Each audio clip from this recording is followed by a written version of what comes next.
Hi friends, welcome to Nisha's home cooking. അപ്പോൾ ഇന്നത്തെ നമ്മുടെ റെസിപ്പി നല്ല ടേസ്റ്റിയും ജ്യൂസിയുമായിട്ടുള്ള ഗോതമ്പ് ഇലയുടെയാണ്. അപ്പം ഞാനിവിടെ എടുത്തിരിക്കുന്ന പോലെ മെഷർമെൻറ്റ്സ് ഒക്കെ എടുക്കുകയും ഇൻഗ്രീഡിയൻസ് ഒക്കെ അതുപോലെ തന്നെ ആഡ് ചെയ്യുകയും ചെയ്യുകയാണെങ്കിൽ നമുക്ക് ടേസ്റ്റിയും ജ്യൂസിയുമായിട്ടുള്ള നല്ല ഇലയുടെ ഉണ്ടാക്കിയെടുക്കാൻ പറ്റും. അപ്പോൾ എങ്ങനെയാണ് ഉണ്ടാക്കേണ്ടത് നമുക്ക് വീഡിയോയിലേക്ക് പോയി നോക്കിയാലോ. ഇതിന് വേണ്ടിയിട്ട് ഞാനിവിടെ ഗോതമ്പൊടി എടുക്കുന്നത് 250 ml കപ്പിന് 2 കപ്പാണ്. അപ്പം നമ്മുടെ കപ്പില്ല എങ്കിൽ ഇനി 2 ഗ്ലാസ്സോ ഏതാണ്ട് എടുത്താലും മതി. അപ്പം നമ്മൾ ഇനി ഇത് നനച്ചെടുക്കാം. 1 സ്പൂൺ ഓയിൽ, ഞാനിപ്പോൾ സൺഫ്ലവർ ഓയിലാണ്, 1 സ്പൂൺ മതി. ആവശ്യത്തിന് ഉപ്പും കൂടി ഇട്ട് കൊടുക്കാം. ഇനി നമുക്കിതിനെ ഒന്ന് ലൂസായിട്ട് കുഴച്ചെടുക്കാം.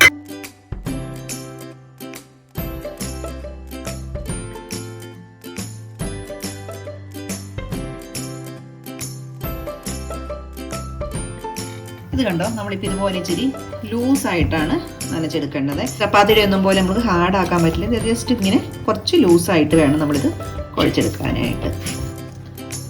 അപ്പോൾ നമ്മുടെ കണ്ടോ മാവ് നമ്മളിപ്പം കുഴച്ചിട്ട് നമുക്കിനി ഇത് ബാക്കി റെഡിയായി വരുന്നവരെ വെയിറ്റ് ചെയ്യാം. ഇപ്പം ഞാനിവിടെ ശർക്കരയുടെ പൗഡറാണ് എടുക്കുന്നത്. ഞാനിപ്പോൾ ഈ ഒരു കപ്പിന് തന്നെ 1 കപ്പ് എടുക്കുവാണ്. ഏകദേശം 200 ഗ്രാം ഉണ്ടാവും അത്. അപ്പം നമുക്ക് ഈ ശർക്കര ഒന്ന് കുറച്ച് വെള്ളം ഒഴിച്ചൊന്ന് ഉരുക്കിയെടുക്കാം. അപ്പോൾ ഇത് പൊടിയായിട്ടുണ്ടെങ്കിൽ ഓർഗാനിക് ശർക്കരയാണ്, പൊടിയായിട്ട് ഇടാം. പക്ഷെ എന്നാലും ഞാനൊന്ന് ഉരുക്കിയെടുക്കുവാണ്. ഞാനൊരു 3/4 ഗ്ലാസ് വെള്ളം ഒഴിച്ചു കൊടുക്കുക. ഇത് ഞാൻ നൂൽപ്പാവം ഒന്നും ആകുമൊന്നും വേണ്ട, ജസ്റ്റ് ഈ ശർക്കര ഒന്ന് മെൽറ്റായി കഴിയുമ്പോൾ നമുക്കിത് ഓഫ് ചെയ്യാം. ഇപ്പം നമ്മുടെ ശർക്കര നല്ലപോലെ തിളച്ച് പതഞ്ഞു വന്നിട്ടുണ്ട്. നമുക്കിനി അടുപ്പത്ത് നിന്ന് വാങ്ങാം. അപ്പം നമ്മളിനി ഒരു പാൻ വെച്ചിട്ടുണ്ട്. ഞാൻ ഇതിനകത്തോട്ട് 1 സ്പൂൺ നെയ്യ് ഇടുവാണ്. ഞാനിപ്പോൾ ഇതിനകത്തേക്ക് ഒരു 2 കപ്പ് തേങ്ങയാണ് ഇട്ട് കൊടുക്കുന്നത്. ഇതിപ്പോൾ ഒരു തേങ്ങ എടുപ്പിച്ച് ഞാൻ തേങ്ങാപ്പീരി എടുത്തിട്ടുണ്ട്. വലിയ തേങ്ങയല്ല, ഒരു മീഡിയം സൈസ് തേങ്ങയുടെ.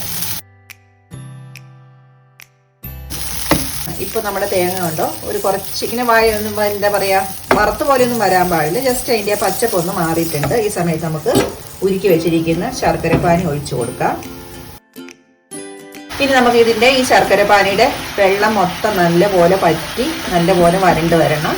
അന്നേരം വേണം നമുക്ക് അടുപ്പത്തൊന്ന് ഓഫ് ചെയ്യാം. നമുക്ക് ഇച്ചിരി ടേസ്റ്റിന് വേണ്ടിയിട്ട് ഫ്ലേവർ കിട്ടാനായിട്ട് ഇച്ചിരി ഏലക്കയും പഞ്ചസാരയും കൂടി പൊടിച്ച് ഞാൻ 1 സ്പൂണോളം ഇടുന്നുണ്ട്. ഇപ്പം നമുക്ക് ഈ ശർക്കരയുടെയും തേങ്ങയുടെയും ഏലക്കയുടെയും കൂടിയൊക്കെ നല്ലൊരു അരോമ വരുന്നുണ്ട്. നല്ലൊരു ടേസ്റ്റി ആയിട്ടുള്ളൊരു സ്മെല്ലാണ്. ഇപ്പം നമ്മുടെ ഇത് കണ്ടോ, ശർക്കരപ്പാനിയും മിക്കവാറും തന്നെ എല്ലാം നല്ലപോലെ വറ്റി നല്ലപോലെ തേങ്ങയായിട്ട് വരണ്ട് വന്നിട്ടുണ്ട്. അപ്പം നമുക്കിനി ഇങ്ങനെ വരട്ടിയെടുക്കുമ്പോൾ ഒരു ടേസ്റ്റ് സ്പെഷ്യലാണ് കേട്ടോ ഈ ഫില്ലിങ്ങിന്. നമ്മൾ സാധാരണ വെറുതെ ചിരണ്ടി ശർക്കര ഇതും കൂടി ഇടുന്നതിനേക്കാളും വളരെ ടേസ്റ്റ്. പിന്നെ ഒരു നല്ല കാര്യം എന്ന് പറഞ്ഞാൽ ഇപ്പം നമുക്ക് മിച്ചം വന്നാൽ ഇങ്ങനെ തന്നെ എടുത്ത് വെക്കാം. നെക്സ്റ്റ് ടൈം ഉണ്ടാക്കുമ്പോഴും നമുക്ക് ഉപയോഗിക്കാം. കുറച്ച് ദിവസം ഇപ്പം 1-2 തേങ്ങയൊക്കെ നമ്മൾ ഉണ്ടാക്കി വെക്കുവാണെങ്കിലുണ്ടല്ലോ, ഇങ്ങനെ അടയോ കൊഴുക്കട്ടയോ ഒക്കെ ഉണ്ടാക്കണമെന്ന് തോന്നുമ്പോൾ നമുക്ക് പെട്ടെന്ന് എടുത്ത് ഫില്ലിങ് റെഡിയാണെങ്കിൽ ഉണ്ടാക്കാൻ പറ്റും. അപ്പോൾ ഇനി നമുക്ക് ഇലയിലേക്ക് ഇതെല്ലാം പരത്തി അടയാക്കാം. അപ്പം ഞാൻ ആദ്യം ഇനിയിപ്പോൾ ഇലയിൽ ഒരു ശകലം ഓയിൽ അപ്ലൈ ചെയ്ത് കൊടുക്കുന്നുണ്ട്. അതാണ് ഇലയെന്നൊക്കെ നന്നായിട്ട് പറഞ്ഞു പോരാൻ വേണ്ടിയിട്ടാണ്. അപ്പോൾ നമുക്ക് ഇവിടെ നിന്നൊരു കുഞ്ഞു ബോൾ പോലെ എടുക്കാം. ചപ്പാത്തിനേക്കാളും നമ്മുടെ ഇലയുടെ സൈസ് അനുസരിച്ച് ഇപ്പം ഞാൻ ഇച്ചിരി ഇതായതുകൊണ്ട് ഞാൻ ഇത് കണ്ടോ ഇത്ര എടുക്കുന്നുണ്ട്. നമുക്ക് പിന്നെ വളരെ നൈസായിട്ട് വേണം ഇതിന്മേൽ എത്രത്തോളം നൈസാക്കി ഇലയ്ക്കകത്ത് മാക്സിമം നമ്മൾ നൈസായിട്ട് സ്പ്രെഡ് ചെയ്യാം.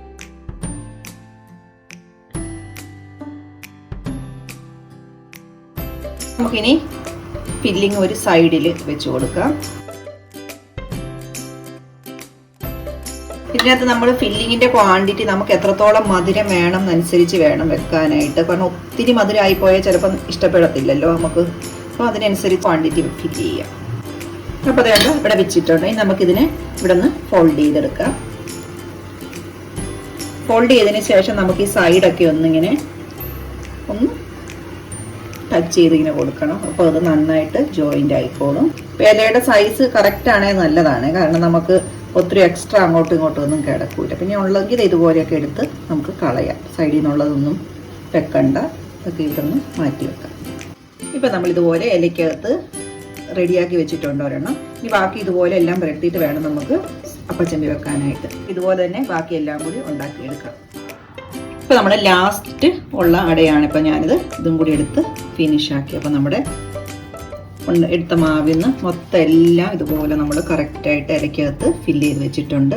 നമ്മൾ റെഡിയാക്കി വെച്ചിരുന്ന നമ്മുടെ ശർക്കര തേങ്ങ മിക്സും ഇത് തീർന്നിട്ടുണ്ട്. ഇനി നമ്മുടെ അടുത്ത സ്റ്റെപ്പ് നമുക്കിതിനെ സ്റ്റീം ചെയ്യാൻ വെക്കാം. സ്റ്റീം ചെയ്യുക, അല്ലെങ്കിൽ നമ്മൾ ദോശക്കല്ലിലോ എന്താ പറയുക ചട്ടിയിൽ ഒക്കെ വേണം നമുക്കിതിനെ ചുട്ടെടുക്കുകയും ചെയ്യാം. ഇപ്പോൾ നമ്മൾ സ്റ്റീം ചെയ്യാനായിട്ടാണ് പോണത്. അപ്പോൾ നമ്മുടെ അപ്പച്ചമ്പിൽ വെള്ളം ഒഴിച്ചിട്ട് സ്റ്റീം ചെയ്യാൻ വെച്ചിട്ടുണ്ട്. അപ്പോൾ നമുക്കിനി ഓരോന്നായിട്ട് അടുപ്പത്തോട്ട് വെക്കാം. നമുക്ക് ഏത് രീതിയിൽ നമ്മുടെ ഇഷ്ടമനുസരിച്ച് നമുക്ക് കൺവീനിയൻ്റ് ആയ രീതിയിൽ നമുക്കിനകത്തോട്ട് വെച്ച് കൊടുക്കാം. ഉള്ളിത്തി നല്ലപോലെ നമുക്ക് സ്റ്റീം കിട്ടണം. അപ്പം അതിനനുസരിച്ച് വേണം ചെയ്യാം.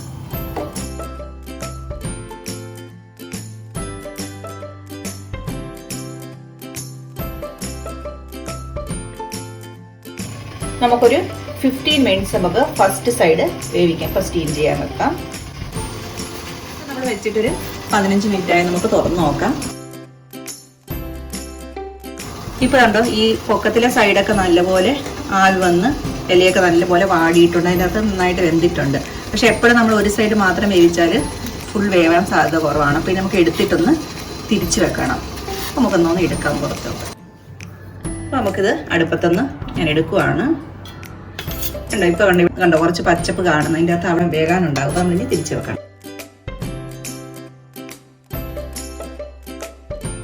ഇപ്പോൾ നമ്മൾ എല്ലാം എടുത്തുനിന്ന് തിരിച്ചു വെച്ചിട്ടുണ്ട്. ഇനി നമുക്ക് ഇതിന് ശേഷം ഒരു 5 to 10 മിനിറ്റ്സ്, 10 വേണമെന്നില്ല, 5 മിനിറ്റ്സ് മതിയാവും. ഒന്നുകൂടി സ്റ്റീം ചെയ്യാം. ഇപ്പം നമ്മൾ 5 മിനിറ്റ്സ് ആയേ തുറക്കാം. ഇപ്പം കണ്ടോ ഫുള്ളെല്ലാം നന്നായിട്ട് വാടിയിട്ടുണ്ട്. നമുക്ക് അടുപ്പത്തൊന്ന് മാറ്റാം.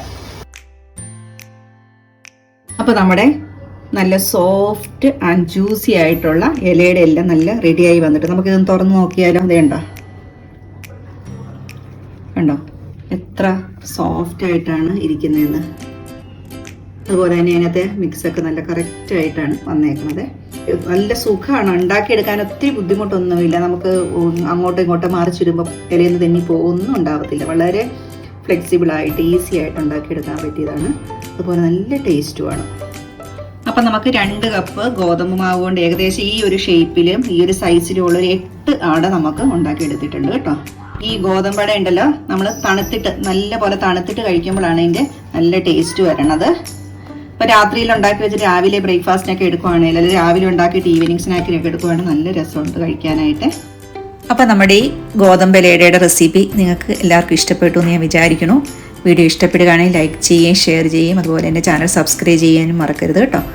ചാനൽ സബ്സ്ക്രൈബ് ചെയ്യുമ്പോൾ അതിൻ്റെ റൈറ്റ് സൈഡിൽ ഒരു ബെൽ ബട്ടൺ ഉണ്ട്. അതിൻ്റെ ഓൾ എന്ന ഓപ്ഷൻ ക്ലിക്ക് ചെയ്യുകയാണ് ഞാനിടുന്ന വീഡിയോൻ്റെ എല്ലാം നോട്ടിഫിക്കേഷൻ നിങ്ങൾക്ക് കിട്ടുന്നതായിരിക്കും. Thank you for watching. Next video ആയിട്ട് കാണുന്നവരെല്ലാവർക്കും ബൈ.